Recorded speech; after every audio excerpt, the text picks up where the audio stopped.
When I picked up the phone to ask my son Max when his wedding would be, my daughter-in-law Lena looked me right in the eye and said with a chilling smile, "Oh, we already got married yesterday. We only invited special people." The words hit me like a bucket of ice water. Special people. I, who for 3 years had paid their rent, bought every piece of furniture in their house, and filled their refrigerator when they had nothing to eat. I, who had watched Max grow from a shy boy into a man, who still sometimes called me mommy when he was sick. I was not a special person. I stood in my own living room, the same room where Max had taken his first steps, holding the phone like it weighed 1,000 pounds. My knees felt weak. The air seemed heavy.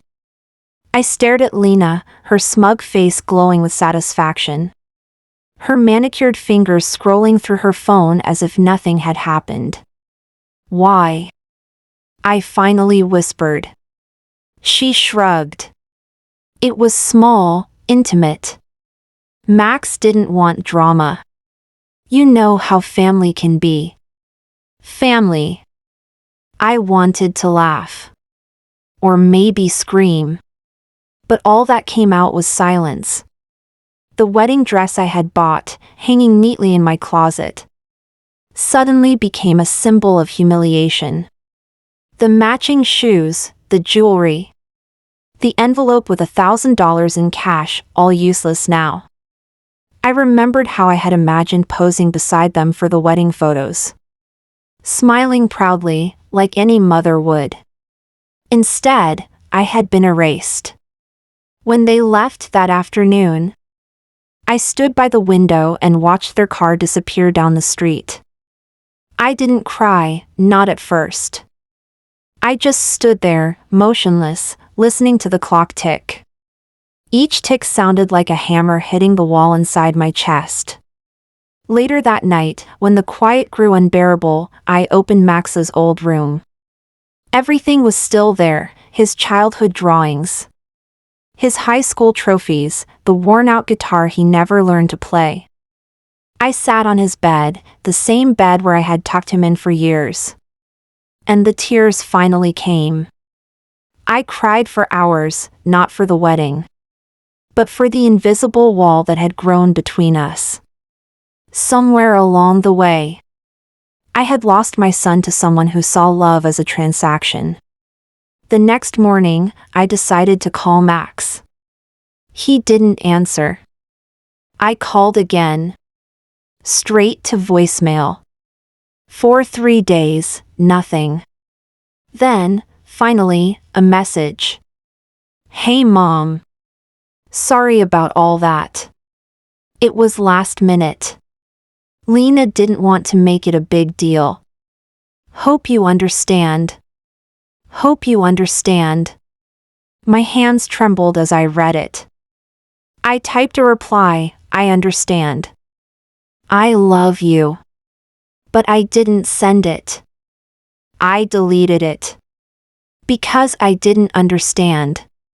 Not at all. I wanted to tell him how I had stood in line for hours to buy him his first toy car when he was 5. How I had worked double shifts to pay his college tuition. How I had been proud every time he said, "Thanks, Mom." But somewhere along the line, gratitude had turned into entitlement. That night, I sat at the kitchen table and looked at the check I had written for his wedding gift. $1,000. I tore it into pieces, slowly, deliberately. Each tear felt like a release. Then I looked around my quiet house. The same house that had once been filled with laughter, arguments, and the smell of pancakes on Sunday mornings. Now it was just me. I realized something that night. I had spent years giving everything to people who would never truly see me. So, I decided to stop waiting. A week later, I booked a train ticket to Chicago to visit my sister Diana. When she opened the door, She hugged me tightly, and that was all it took. I broke down again. Between sobs, I told her everything.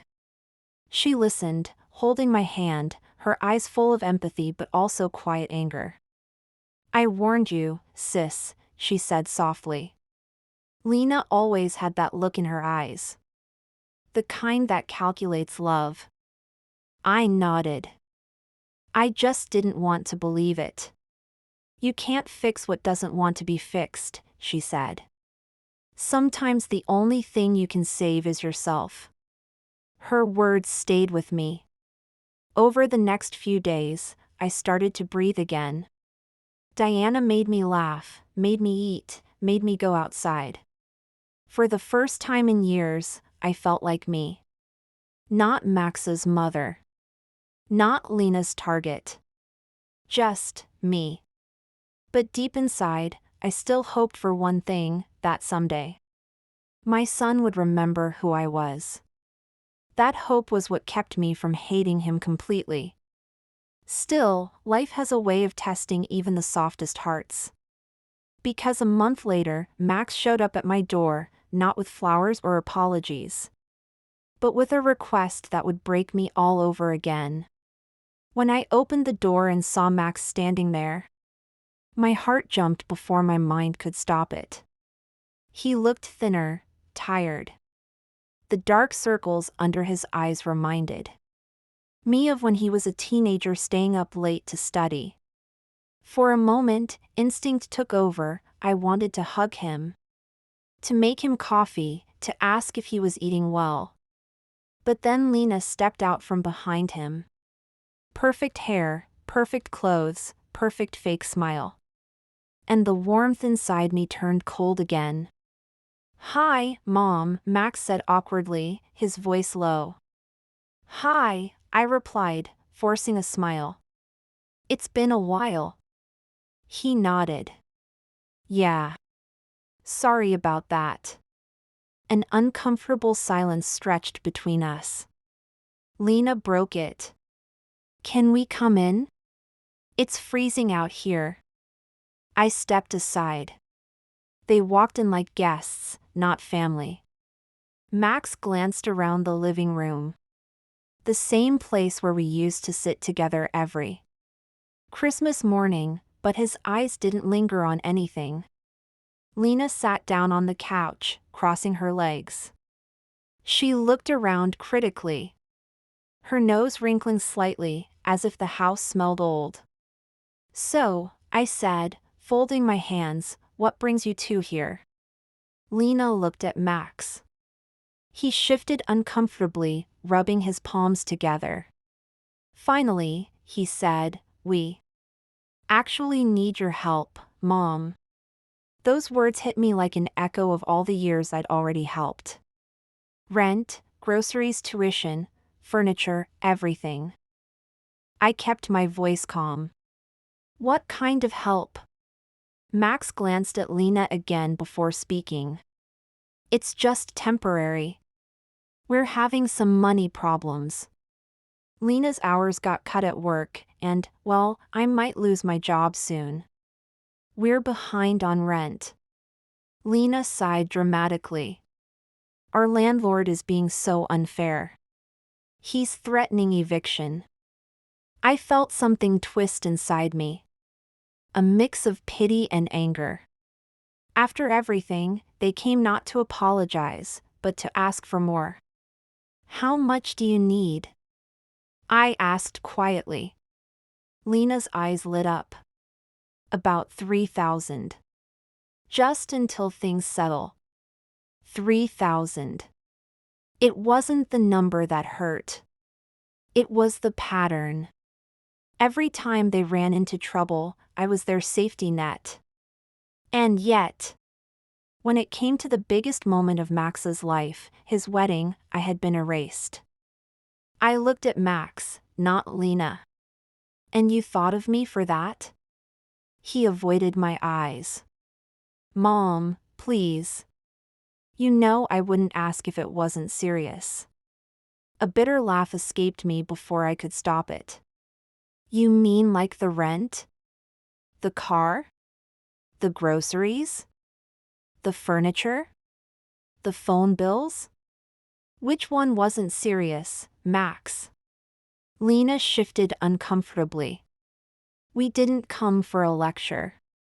That was it. The calm I'd been clinging to cracked. I stood up. You came into my home, the same home you refused to get married from. The same mother you didn't want in your wedding pictures, and now you want money? Mom, it's not like that, Max said quickly. Then what is it like? I snapped. My voice shook, but not from fear, from years of holding back. You didn't invite me to your wedding because I wasn't special. But my money is special enough, isn't it? He opened his mouth, but no words came out. Lena crossed her arms. We're not here to argue. If you can't help, just say so. I turned to her slowly. You're right. I can't help. Her eyebrows rose, surprised. Excuse me? I said I can't help. Not anymore. I spent years giving, hoping you'd both see love for what it really was. But love isn't a credit card, Lena. And I'm done paying interest. For the first time, Lena's confident face faltered. Max stared at me, silent, guilt flickering across his expression. I walked to the door and opened it. I'm sorry you're struggling, but you'll figure it out. You're married now. You're a team. Be one. Lena stood, her voice icy. You'll regret this. I smiled sadly. Maybe. But not as much as I regretted trusting you. She stormed past me, heels clicking like gunshots on the floor. Max hesitated. He looked back at me, his voice cracking. Mom, please don't hate me. I felt tears sting my eyes. I don't hate you, Max. I just can't keep loving you in a way that destroys me. He looked like he wanted to say more, but Lena called from the car, and he left. The door closed behind him. The silence that followed was suffocating, but strangely freeing. That night, I sat by the window again. Outside, snow had begun to fall, covering the street in soft white silence. I thought about all the winters I'd spent waiting for him to come home for dinner. About all the phone calls I'd made that went unanswered. And slowly, the sadness gave way to something stronger, peace. I realized I had built my whole life around being needed. But love isn't measured by how much you give. Sometimes it's about knowing when to stop giving. A few weeks later, I received a letter in the mail. No return address.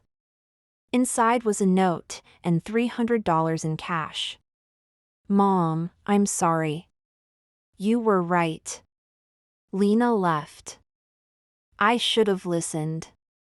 Thank you for everything, Max. My hands trembled as I read it. I felt no triumph, only a quiet ache. I folded the note carefully, placed it inside a small box along with his childhood photo, and whispered, Maybe this is your beginning, my son. Because maybe that's what motherhood really is, not endless giving. But letting go when the lesson must be learned the hard way. But life wasn't done writing its story yet. 2 months later, a knock came at my door again, and when I opened it, it wasn't Max. It was a small, trembling voice that said, Hi. I'm Lily. I think you're my grandma. And behind the little girl stood a woman I had never seen before, holding an envelope with Max's handwriting on it. For a long moment, I just stood at the door, unable to move. The little girl, no older than 6, looked up at me with wide brown eyes. She clutched a worn teddy bear to her chest. Her hair was tied in uneven pigtails, and her pink jacket was too big for her. Behind her stood a woman, maybe in her late 20s. She had tired eyes but a kind face. And in her trembling hand, she held an envelope. "Are you Mrs. Walker?" she asked softly.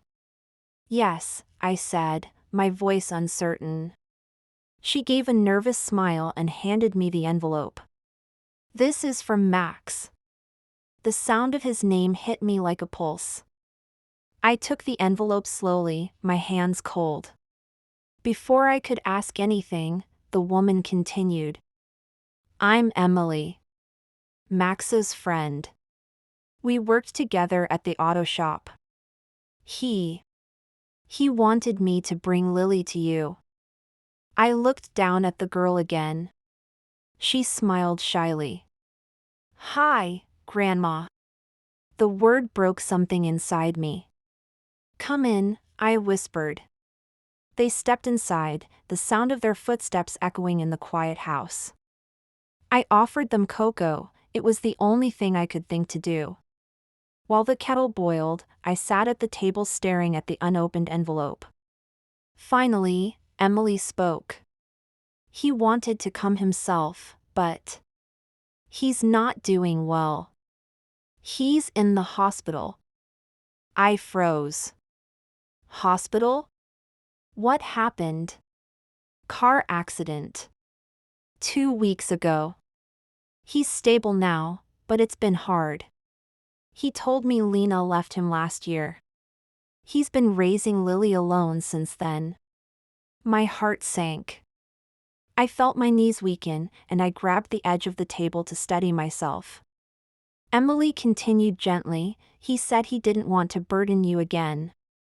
But when things got worse, he told me you were the only person who ever truly cared for him." I couldn't speak. The kettle whistled softly in the background, but it sounded far away. Finally, I tore open the envelope. Inside was a short letter, written in Max's uneven handwriting. "Mom, I don't know how to start this. I've made so many mistakes that I can't even count them anymore.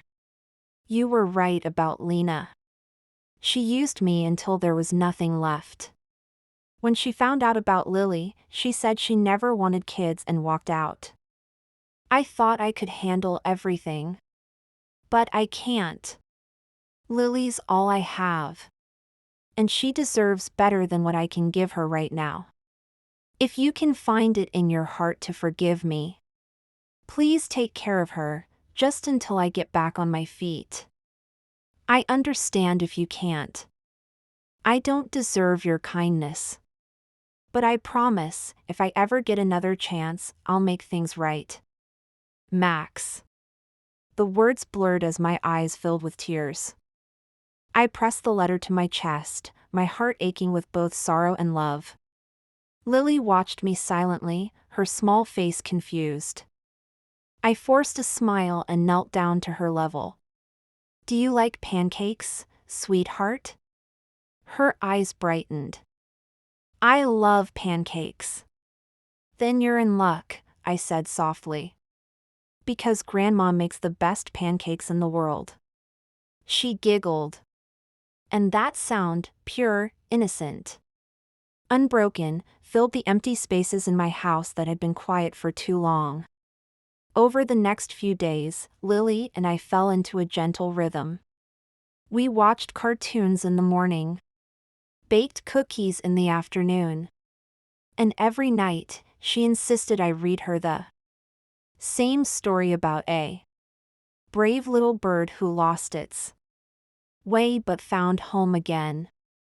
Sometimes, I'd catch her humming softly in Max's old room, where she had decided to sleep. She didn't know it was once her father's. I hadn't told her yet. Emily called occasionally to give me updates.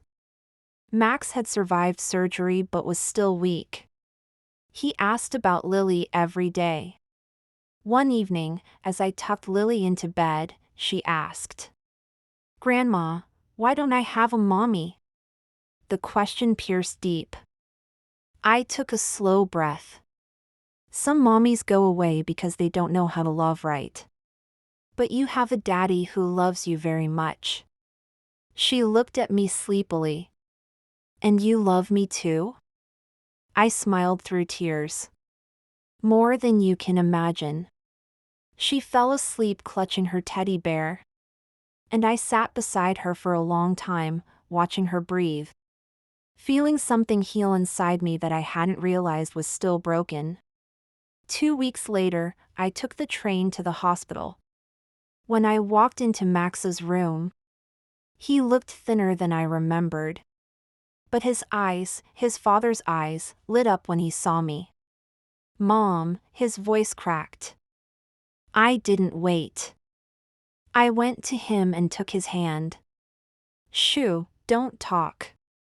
Just rest. He shook his head weakly. I'm so sorry, Mom. For everything. I don't even know why I did what I did.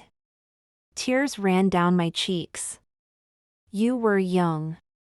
You thought love meant never needing help. I did the same once. He tried to smile. Lily's okay. She's more than okay, I said softly. She's sunshine. She calls me grandma like she's been doing it her whole life. He closed his eyes, a tear slipping down his temple. Thank you. Don't thank me, I whispered.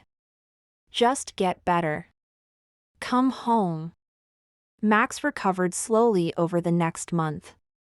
When he was finally discharged, I brought him home. For the first time in years. The house was full again, laughter, warmth.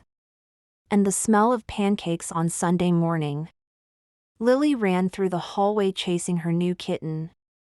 Max helped me wash dishes, awkwardly humming to an old tune from his childhood. There were moments when guilt would flicker in his eyes. But I never mentioned the past again. Some wounds heal not by being reopened, but by being covered with love until they fade. One evening, as the sun dipped below the horizon, Max joined me on the porch. We watched Lily play in the yard, her laughter carried by the wind. He turned to me quietly. Mom, you should have given up on me. Why didn't you? I smiled, eyes still on Lily. Because that's not what mothers do. Max. We may let go, but we never stop loving. He nodded, tears glistening in his eyes. I don't deserve you. No, I said softly. But you're trying to. That's what matters. He reached out and held my hand. For the first time in years. It wasn't the hand of a child asking for help. It was a man holding on to forgiveness. Later that night, as I watched Lily sleep, I realized something simple but profound. The universe has a way of breaking us just enough to make room for grace. I had lost so much. But what I gained back was purer than anything I could have imagined. And sometimes, being not special in someone's story only means you were meant to be the one who writes the ending they never could.